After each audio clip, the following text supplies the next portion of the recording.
اعوذ باللہ من الشیطان الرجیم بسم اللہ الرحمن الرحیم رب اشرح لی صدری ویسر لی امری واحلل عقدۃ من لسانی یفقہوا قولی رب یسر ولا تؤثر وتمم بالخیر اللہم انت اجعل القرآن ربیع قلبی ونور صدری وجلاء حزنی وذہاب ہمی اللہم ارنا الحق حقا وارزقنا اتباعہ وارنا الباطل باطلا وارزقنا اجتنابہ آمین یا رب العالمین۔ الف لام میم، اللہ لا الہ الا ہو الحی القیوم۔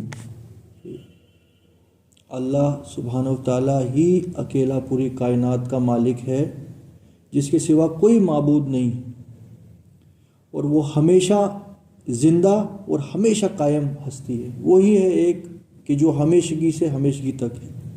باقی دنیا میں جو بھی چیز ہے وہ اسی کی تخلیق کردہ ہے، اور ہر چیز فنا ہونے والی ہے۔ قائم رہنے والا بس وہ رب العالمین ہی، اور اسی رب نے نزل علیک الکتاب، اس نے کتاب نازل کی تم لوگوں کے اوپر، اپنی رحمت انڈھیل دی اس کتاب کی شکل میں بالحق، اور وہ کتاب حق لے کے نازل ہوئی، مصدقا لما بین یدیہ، اور وہ جو کتاب اس نے نازل کی، یہ خود قرآن کے بارے میں یہاں پہ اللہ سبحانہ وتعالیٰ فرما رہے ہیں کہ اس رب العالمین نے، اس مالک نے تمہارے لیے ہدایت نامہ یعنی کہ یہ کتاب نازل کی، اور یہ کتاب کوئی انوکھی کتاب نہیں ہے کہ جو دنیا میں پہلی بار کسی رسول پہ نازل کی گئی ہو۔ یہ کتاب حق کے ساتھ نازل ہوئی، اور یہ تصدیق کرتی ہے اس سے پہلی آئی ہوئی کتابوں کی، جس میں تورات اور انجیل اور دیگر انبیاء کے اوپر جو صحف نازل ہوئے۔ یہ کسی بھی انبیاء کو ریجیکٹ نہیں کرتی، یہ ان سب کو تسلیم کرنے کا ہمیں حکم دیتی ہے۔ قیم بالحق مصدقا لما بین یدیہ، جو اس سے پہلے اللہ کی ہدایت نامے آئے تھے، یہ ان کی بھی تصدیق کرتی ہے۔ وَأَنزَلَ التَّوْرَاةَ وَالْإِنجِيلَ، اور وہی رب العالمین ہے جس نے تورات بھی نازل کی اور انجیل بھی نازل کی۔ اور اب یہ قرآن جو تورات اور انجیل کی تصدیق تو کرتا ہی ہے، قرآن میں ایک جگہ یہ آتا ہے وَمُحَيْمِنٌ عَلَيْهِ، ان کے اوپر محافظ بھی بن گیا، یعنی کہ قرآن نازل ہونے کے بعد اب ان کتابوں کے اندر فردر کوئی ایڈیشن اور سبسٹریکشن پاسبل نہیں ہے۔ اگر کوئی تورات اور انجیل کے اندر کوئی ایسا چیز ایڈ کرنے کی کوشش کرے گا، کسی رسول کے بارے میں، کسی انبیاء کے بارے میں کوئی توہینی الفاظ استعمال کرتا ہے، تو وہ ایک دم قرآن میں کراس چیک ہو کے، قرآن خالی ان کی تصدیق نہیں کرتا ہے، ان کے پیغام کو محفوظ کر کے بھی رکھنے والا ہے، کیونکہ تورات اور انجیل کو انہوں نے بدل دیا تھا۔ تورات اور انجیل کی جو اصلی ہدایت انسانیت کے لیے تھی، وہ تو تورات اور انجیل والوں نے آہستہ آہستہ کر کے پوری بدل دی۔ تو اب جب اللہ تعالیٰ نے یہ کتاب نازل کی، یہ انہی کتابوں کی کنٹینیوٹی ہے، اور اس کی حفاظت کا ذمہ اللہ نے خود لے لیا، تو لہٰذا یہ تو انہی کتابوں کا جو فریضہ تھا وہی یہ بھی انجام دے رہی ہے اللہ کی طرف سے۔ تو من قبل ہدی للناس وانزل الفرقان، اللہ تعالیٰ فرما رہے ہیں کہ اس نے تورات اور انجیل پہلے نازل کی، اور اب اس نے یہ فرقان نازل کیا، یعنی یہ کسوٹی نازل کی جو حق اور باطل کے بیچ میں فرق کرنے والی ہو۔ اللہ کے سوا کوئی معبود نہیں، ہمیشہ زندہ ہے، سب کا سنبھالنے والا۔ اس نے آپ پر کتاب اتاری سچی، جو اس سے پہلے کتابوں کی تصدیق کرتی، اور اس نے تورات اور انجیل اتاری اس سے پہلے۔ آپ سمجھ رہے نا، کس سے پہلے؟ اس قرآن سے پہلے، لوگوں کی ہدایت کے لیے۔ اور اس نے فرقان، حق کو اور باطل کو جدا جدا کر دینے والی کتاب نازل کی۔ اور یہ پھر سے قرآن کے بارے میں اللہ سبحانہ وتعالیٰ فرما رہے ہیں، اور آخر کے آیت میں، یہ آیت کے آخر میں بھی فرقان، اللہ تعالیٰ کی اس کتاب کا ایک نام فرقان بھی ہے۔ سورۃ الفرقان قرآن میں ایک سورہ ہے، اور فرقان کا مطلب ہوتا ہے کسوٹی، حق اور باطل کے بیچ میں فرق کر دینے والی چیز۔ کہ کوئی بھی انسان اگر تمہیں تورات سے بھی کوئی بات بتا رہا ہو، اور ہمیں یہ پتہ ہے کہ تورات اور انجیل کے اندر رد و بدل کیا گیا ہے، اب اگر وہ بات قرآن سے سٹرائک کرتی ہے تو قرآن اس کے اوپر حجت بن جائے گی کہ یہ چیز غلط ہے، اور اگر وہ قرآن کی تصدیق کرتی ہے، یعنی کہ قرآن اس چیز کی تصدیق کرتی ہے، تو وہ بات ہماری سر آنکھوں پر ہوگی، یعنی کہ اللہ تعالیٰ نے فرقان بنا کے اس کو بھیجا۔ دنیا کا کوئی بھی مسئلہ ہو، کوئی بھی حکمت کی بات ہو، آپ اللہ کی اس کتاب کی کسوٹی پہ اس کے رگڑ کے دیکھو، اگر وہ کھری نکلتی ہے وہ کھری ہے، اگر کھوٹی نکلتی ہے تو وہ اس کو ریجیکٹ کر دو۔ ان الذین کفروا بآیات اللہ لہم عذاب شدید، تو یہ جو آیات اللہ نے نازل کی، تمام کتابوں کا ذکر یہاں پہ آ گیا اور اس کے بعد فرقان کا، مگر جن لوگوں نے ان آیتوں کا کفر کیا، ان کو نظر انداز کیا، ان کے خلاف اپنی زندگی گزاری، لہم عذاب شدید، وہ جان لے ان کے لیے بدترین عذاب ہے۔ واللہ عزیز ذو انتقام، اور اللہ سبحانہ و تعالیٰ زبردست اور بدلہ لینے والا ہے۔ دیکھیے کہ جو اللہ کی اتاری ہوئی کتاب کو پس پشت چھوڑ دے، اس کے اوپر اللہ کا کتنا غضب ٹوٹ پڑتا ہے۔ اللہ تعالیٰ یہاں پہ استعمال کر رہے ہیں واللہ عزیز ذو انتقام، وہ انتقام لے گا تم سے، کہ اللہ نے تم پر اتنا بڑا کرم فرمایا، اتنا بڑا رحم فرمایا کہ اس نے یہ اپنی کتاب تم کو عطا کی، اپنا کلام تم کو عطا کیا کہ تم شیطان سے بچو، مگر تم نے اس کتاب کا حق ادا نہیں کیا، تم اپنے دنیا کے چنگل میں پھنسے رہ گئے، تم نے اس کتاب کو وہ اہمیت دی نہیں کہ جو دینے کا حق تھا، تو لہٰذا چاہے تم زبان سے اس کو تسلیم کیوں نہ کر رہے ہو، عملاً تو تم نے ریجیکٹ ہی کیا اس کو، تم نے تو اس کو پس پش چھوڑا ہوا تھا۔ ان اللہ لا یخفی علیہ شیء فی الارض ولا فی السماء، اور اللہ تو وہ ہستی ہے جس سے کوئی چیز چھپی ہوئی نہیں ہے، نہ تو زمین کے اندر اور نہ آسمانوں میں۔ هو الذی یصورکم فی الارحام، وہی تمہاری تخلیق کرتا ہے تمہاری ماؤں کی کوکوں میں، کیف یشاء، اور جیسا چاہتا ہے تم کو ویسا بنا کے وہ پیدا کرتا ہے، یہ اس کی مرضی ہے کہ پیٹ کے اندر کیا کچھ بن رہا ہے، تمہاری ذہنی صلاحیت کیا ہوگی، تمہاری زندگی کس گھر میں تم پیدا ہونے والے ہو، تمہاری زندگی اور موت کا وقت، وہ سارا کچھ اللہ سبحانہ و تعالیٰ نے پیٹ کے اندر ہی ڈیسٹینڈ کیا ہے۔ تمہاری جسمانی قوت، تمہاری ذہنی صلاحیت، تمہاری اسکن کا کلر، یہ ہر چیز مقدر ہے، اس میں کوئی انٹرفیئر نہیں کر سکتا ہے۔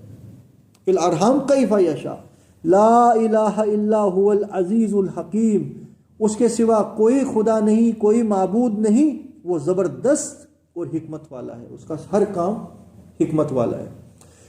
اور هو الذی انزل علیک الکتاب، دیکھو پھر سے کتاب کا ذکر، اللہ تعالیٰ اپنی اس کتاب کو بار بار فوکس کر کے ہم لوگوں کو یہ بتا رہے ہیں، تم اس کو چھوڑو نہیں، تم اس کو تھام کے رکھو اگر بچنا ہے۔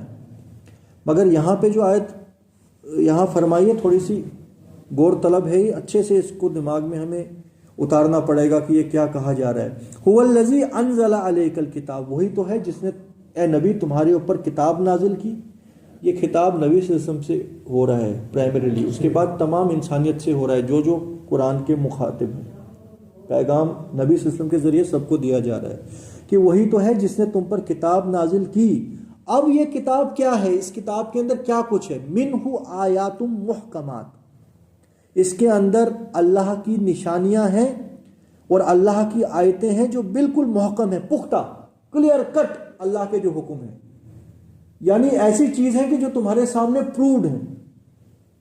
محکمات ہن ام الکتاب، وہ ہے اصل میں کتاب کی اصل، کتاب کی جڑ، کہ جو کوئی بھی سلیم الفطرت انسان جب اللہ کی کتاب کو کھولے وہ یہ چیز سمجھ جائے کہ رب العالمین نے یہ کائنات بنائی ہے، زمین اور آسمان میں اللہ کی سینکڑوں نشانیاں ہیں، یہ سورج اور چاند، دن اور رات، یہ رات کا آنا، یہ دن کا آنا، یہ ہواؤں کا چلنا، یہ بادلوں کا برسنا، یہ سب فضول میں نہیں ہے، اس کو بنانے والی وہی حکیم ہستی ہے کہ جو میرا مالک ہے۔ وہ نشانیاں، اور اس کے بعد اگر رب کو تسلیم کر لیا، اس کو پہچانو، اپنے رب کا تعارف، وہ ہے کون رب العالمین، وہ بھی ہمیں اللہ کی اس کتاب سے پتہ لگتا ہے، وہ بھی کلیئر کٹ آیات ہے۔ اور اس کے بعد جب پتہ لگ گیا، تسلیم کر لیا، تو اب تم نے اپنی زندگی کو کس طریقے سے بدلنا ہے، کس راستے پہ چلنا ہے۔ یہ ہوتی ہے تیسری بات جو بالکل قرآن میں کلیئر کٹ ہوتی ہے، اس کے اندر کوئی کنفیوژن نہیں ہے، اس کے اندر کوئی ڈبل میننگ نہیں ہوتے۔ تو مگر ساتھ ہی ساتھ وَأُخَرُ مُتَشَابِهَاتٌ، اس میں ساتھ ہی ساتھ ایسی آیات بھی ہیں جن کا جو مطلب ہے وہ کلیئر کٹ نہیں ہوتا، اس کے ملٹیپل میننگ ہو سکتے ہیں، سمجھ رہے ہو؟ مگر سوچنے کی بات یہ ہے رب العالمین ایسی چیز نازل کرتا ہے کہ جو حکمت کے لیے نازل کی گئی ہوتی ہے اور ہدایت نامہ ہوتی ہے انسانیت کے لیے، تو یہ متشابہات کیوں نازل کی ہیں؟ اگر میں آپ سے سوال پوچھوں، یہ بھی ٹیسٹ ہے ایک قسم کا، دیکھو ہم نے اس پہ ایمان ہی لانا ہے نا، نہ کہ اس میں الجھنا ہے۔ بالکل، کچھ لوگ ایسے بھی ہوں گے جس میں الجھ جائیں گے، اسی کے پیچھے چلیں گے تو اصل مقصد نکل جائے گا۔ آپ نے بالکل ماشاءاللہ ٹھیک آپ کنکلوژن تک پہنچے ہیں، مگر میں آپ کو ایک بات بتاؤں، اللہ سبحانہ و تعالیٰ نے جو نبی صلی اللہ علیہ وسلم پہ ایک کتاب نازل کی نا، یہ نبی صلی اللہ علیہ وسلم کا سب سے بڑا معجزہ ہے۔ جیسے جب دنیا میں رسول مبعوث ہوتے ہیں نا، رسولوں کو اس وقت کے لوگ کہا کرتے تھے کہ ہم تمہاری بات نہیں مانیں گے، کیسے ہم اپنا سب کچھ چھوڑ دیں، اپنا سسٹم چھوڑ دیں، اپنے قانون چھوڑ دیں اور تمہاری ہم پیروی کریں، اس کے لیے کچھ پروف دو کہ واقعی تم اللہ کے رسول۔ تو ہر جنریشن میں ہر وقت میں الگ الگ تقاضا ہوتا تھا۔ جیسے موسیٰ علیہ السلام کے دور میں ان کو جو معجزہ دیا گیا وہ ایک لاٹھی تھی، جو زمین پہ پھینکتے تھے تو وہ اژدہا بن جاتا تھا، یعنی ایک مردہ لکڑی بدل جاتی تھی ایک زندہ اژدہا میں۔ تو یہ اس وقت کے حساب سے اپروپریٹ اور پراپر معجزہ تھا، کیونکہ ماحول ہی کچھ ایسا تھا، انسان کا دماغ ہی کچھ ویسا تھا۔ پھر وہ اپنے یہ گریبان سے ہاتھ نکالتے، اپنے بازو کے نیچے سے ایسے وہ چمکتا ہوا ہوتا تھا، اور اس کے بعد 9 نشانیاں اللہ تعالیٰ نے پیدر پہ فرعونیوں کو دکھائی موسیٰ علیہ السلام کے ذریعے، پورا کا پورا ان کا پانی خون کا بن گیا، ٹڈی دل ان پہ چھوڑے گئے، بیماریاں آ گئی، جوئیں پڑ گئی، بہت سے 9 نشانیاں ہیں۔ وہ یہ تھی کہ یہ اللہ کا رسول ہے اور تم اس کو بولتے تھے پروف دکھاؤ، اس نے ایسا پروف دکھایا کہ تم عاجز ہو گئے۔ معجزہ کیا ہوتا ہے؟ عاجز کر دینا، سرنڈر کر دینا، یعنی کہ اس کی کوئی ایکسپلینیشن ان کے پاس نہیں تھی، لہذا تسلیم کرنا پڑا۔ جادوگر تو خود سجدے میں گر گئے، کیونکہ جادوگروں کے ساتھ جب موسیٰ علیہ السلام کا کمپٹیشن فرعون نے چالاکی کی تھی، کروایا نا، جادوگروں کو پتہ لگ گیا نہیں یہ ہمارا فیلڈ نہیں ہے، یہ وہ جادو نہیں ہے انجڑ پنجڑ جو ہم کرتے ہیں، یہ تو کوئی طوفان ہے، اور اگر اس کو کرنے والا وہی ہو سکتا ہے جو موسیٰ کا رب ہے۔ تو لہٰذا وہ ایک دم سجدے میں گر گئے، وہ اسلام قبول کر گئے۔ جادوگروں کو اپنا فیلڈ پتا تھا کہ ہم کتنا کر سکتے ہیں، وہ تو کیا کرتے تھے، آنکھوں کا دھوکہ کرتے تھے، مگر ایک اژدہا بن جانا، ایک مردہ چیز کو زندہ اژدہا بن جانا، اور اس اژدہا نے ان جادوگروں کا تمام انجر پنجر ختم کر دیا، جتنا بھی انہوں نے وہ چال بازیاں کی تھی اور جتنے بھی انہوں نے وہاں نیگیٹیوٹی پھیلائی تھی اپنے گندے جادو سے، وہ اللہ کا نور تھا، اس سے وہ سارا ختم ہو گیا۔ عیسیٰ علیہ السلام کو جو معجزے دیے گئے وہ کیا معجزے تھے؟ اس سے بڑھ کر بھی معجزے دیے گئے کسی کو اس طریقے کے کہ مردے کو کہا قم باذن اللہ، اور مردہ کھڑا ہو گیا۔ مٹے سے گارے سے پرندہ بنایا، اس کو بولا اللہ کے حکم سے اڑ، وہ زندہ پرندہ بن گیا۔ یہ معجزے اللہ تعالیٰ اپنے رسولوں کے ہاتھوں سے دکھاتے تھے کہ جو لوگ ہیں وہ جو پروف مانگتے ہیں، ہم کیسے اللہ کا قانون مان لے، ایک انسان ہم جیسے ہو تم، ایسی کیا اسپیشل چیز ہے تمہارے پاس کہ ہم مان لیں؟ تو اللہ سبحانہ تعالیٰ کی حکمت کے حساب سے الگ الگ وقتوں پہ الگ الگ معجزے دکھائے گئے، مگر وہ معجزے اسی وقت کے لیے اور انہی لوگوں کے لیے تھے۔ نبی صلی اللہ علیہ وسلم کے بعد کوئی رسول زمین پہ آنے والا نہیں اور کوئی کتاب نازل ہونے والی نہیں، وہ خاتم النبیین تھے۔ ان کی یہ کتاب جو ہے اللہ نے جو ان پہ نازل کی تھی، یہ معجزہ ہے تا قیامت تک، آخری کتاب۔ اور یہ آخری کتاب 1400 سال پہلے والوں لوگوں کے لیے تو معجزہ تھا، یہ 1400 سال بعد والوں کے لیے بھی تو معجزہ ہونا چاہیے نا۔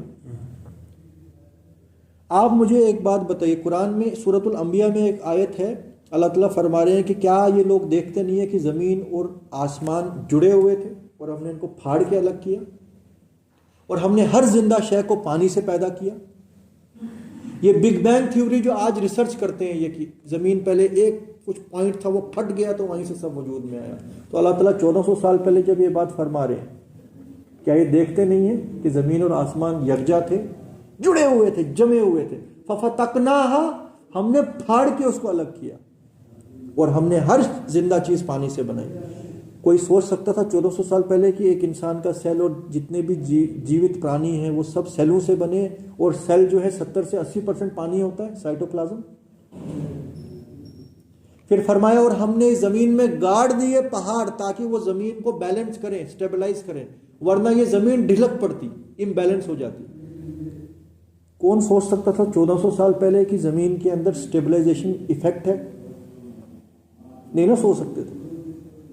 اللہ تعالیٰ فرما رہے ہیں کہ تم دیکھتے ہو یہ بادل جمے ہوئے ہیں ایک جگہ، مگر یہ تیر رہے ہیں جیسے بادل تیرتے ہیں، پہاڑ بادل کی طرح تیرتے ہیں.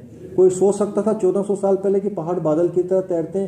وہ تو آج بھی ہمیں بھی پتہ نہیں ہے. جنہوں نے جیولوجی پڑھی ہے ان کو پتہ ہے کہ پہاڑ جی 100 کلومیٹر 1000 کلومیٹر زمین کے اندر گڑے ہیں اور وہ لاوے کے اوپر تیرتے ہیں، ٹیکٹونک پلیٹس کے اوپر تیرتے ہیں.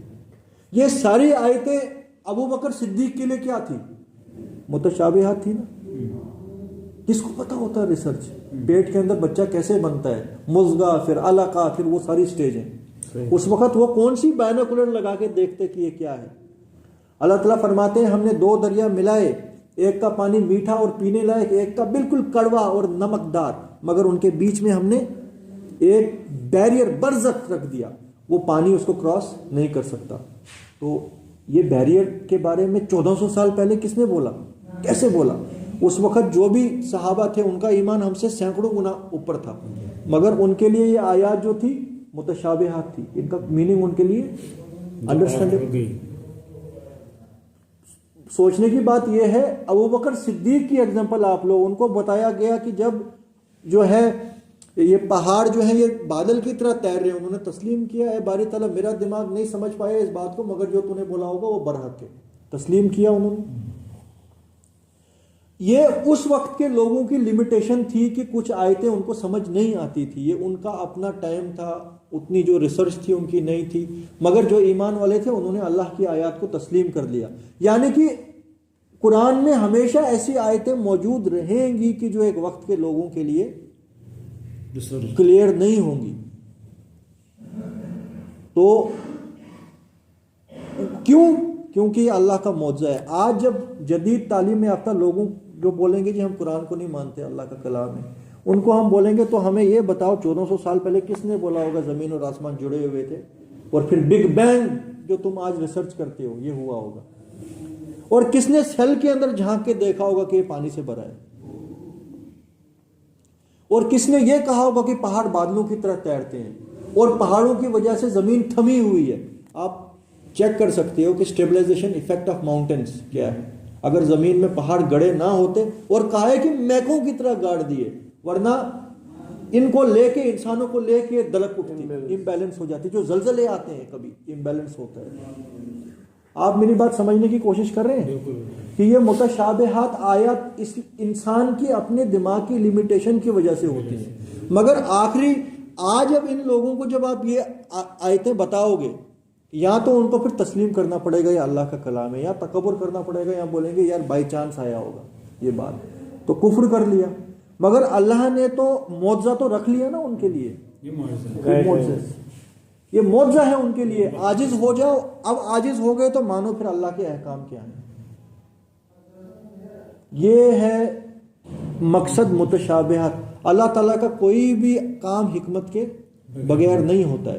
دوسری بات جو آپ نے فرمائی الحمدللہ کہ ایز اے ٹیسٹ، جس وقت کے لوگوں کے لیے کوئی آیت متشابہات ہے وہ اس میں الجھے نہ، سمجھنے کی کوشش کرے، مگر وہ بال کی کھال اتارنے کی کوشش نہ کرے، اس پہ بحثیں نہ کرے، بس ایمان رکھے کہ اللہ کی طرف سے نازل ہوئی ہے تو یہ برحق ہے.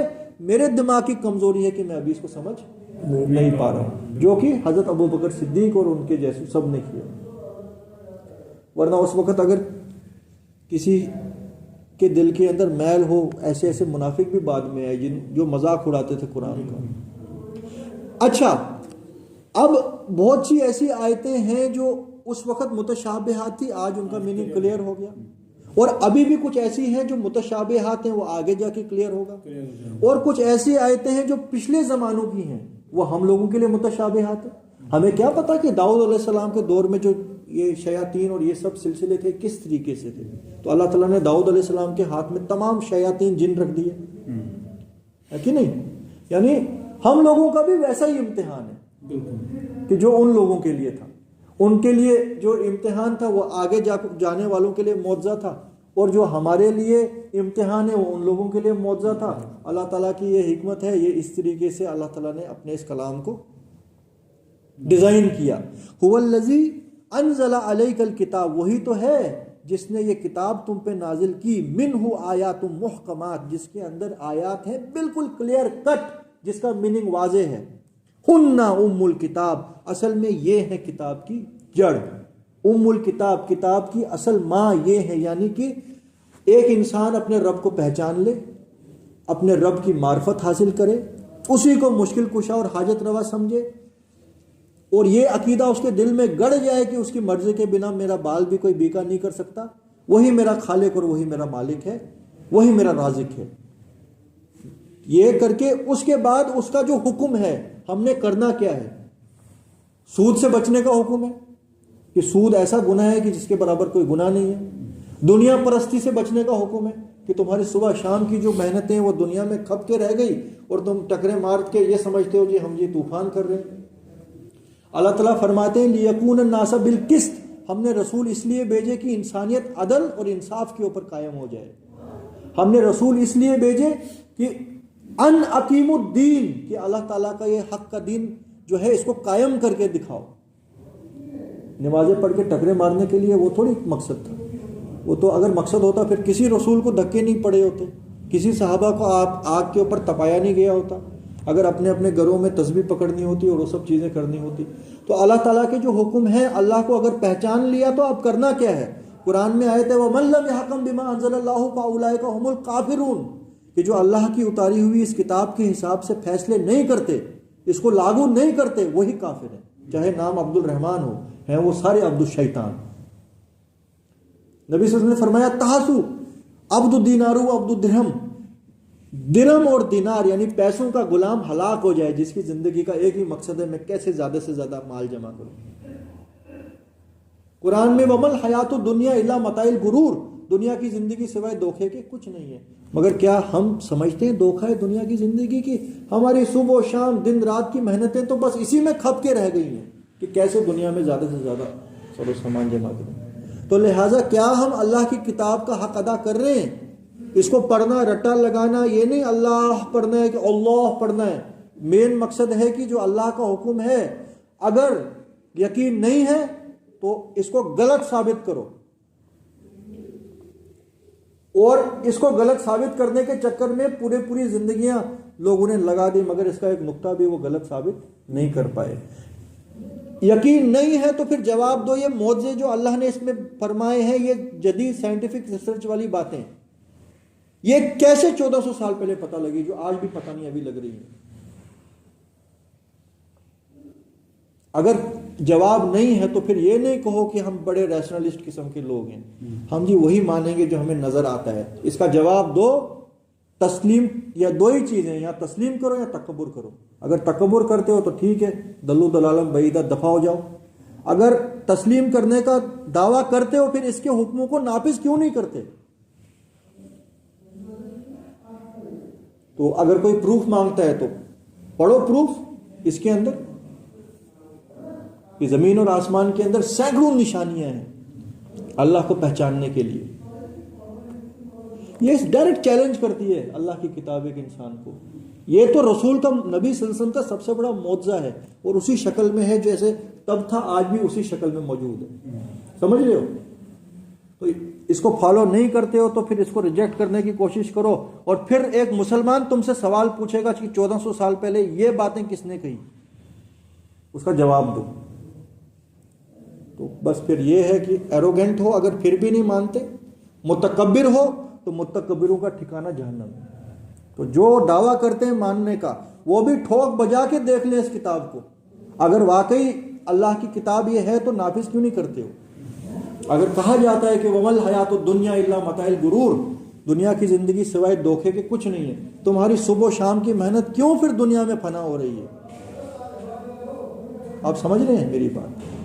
تو هو الذی انزل علیک الکتاب منہ آیات محکمات ہن ام الکتاب واخر متشابہہ، اور دوسری متشابہات آیات بھی اس میں ہمیشہ رہیں گی.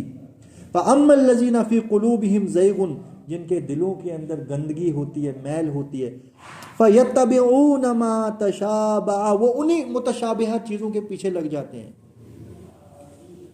مِنْهُ ابْتِغَاءَ الْفِتْنَةِ مذاق اڑانے کے لیے، فتنہ پیدا کرنے کے لیے۔ دیکھو جی یہ محمد کہہ رہا ہے کہ پہاڑ بادلوں کی طرح اڑتے ہیں، یہ دیکھو معاذ اللہ ثم معاذ اللہ، ہم کہتے نہیں تھے دیوانہ ہو گیا ہے۔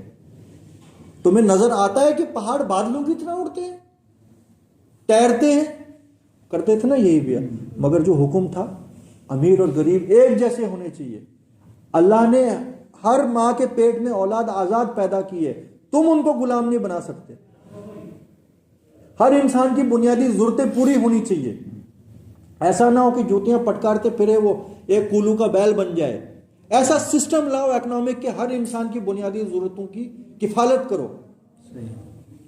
امیر سے امیر تر کیسے ہو رہا ہے؟ یہ سودی سسٹم جو ہے اس کی وجہ سے ہو رہا ہے، اس کو ٹیکل کرو، اللہ کا سسٹم نافذ کرو۔ نبی صلی اللہ علیہ وسلم تو یہ فرماتے تھے، وہ لوگ کیا کہتے تھے؟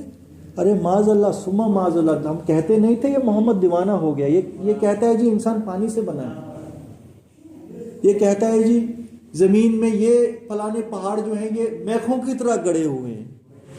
تو آج بھی ایسے لوگ ہیں وہ کہیں گے کہ اللہ تعالیٰ فرماتے ہیں کہ جنت میں یہ ہوگا، جہنم میں یہ ہوگا، تو اس حساب سے تو سارے کے سارے میکسیمم لوگ تو جہنم میں ہی ہیں، جہنم میں اتنی جگہ کہاں سے آئے گی؟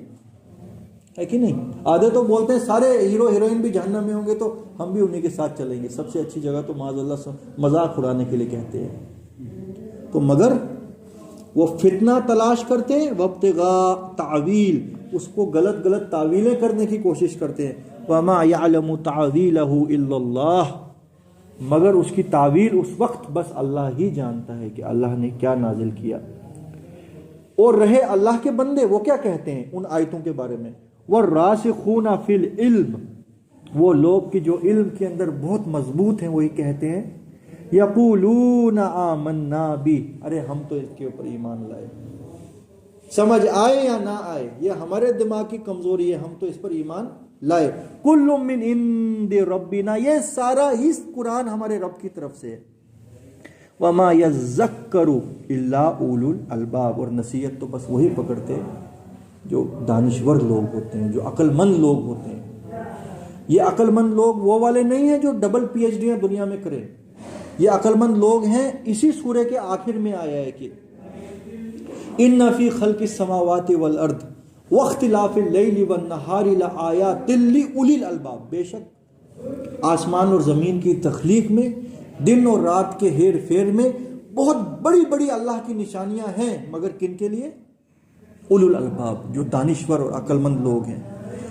ایکسپلین کیا یہ دانشور کون ہے؟ الذین یذکرون اللہ قیاما وقعودا وعلی جنوبہم، یہ وہ اللہ کے محبوب بندے ہیں جو دن اور رات، صبح و شام اسی لت میں رہتے ہیں، اسی اپنی خواہش میں رہتے ہیں کہ ہمارا رب کیسے ہم سے راضی ہو جائے، سوتے ہوئے جاگتے ہوئے کہ ہم ایسا کیا کچھ کریں کہ ہمارا رب ہم سے راضی ہو جائے۔ وَيَتَفَكَّرُونَ فِي خَلْقِ السَّمَاوَاتِ وَالْأَرْضِ، اور وہ اس کے بعد زمین اور آسمان کی تخلیق پہ غور کرتے ہیں۔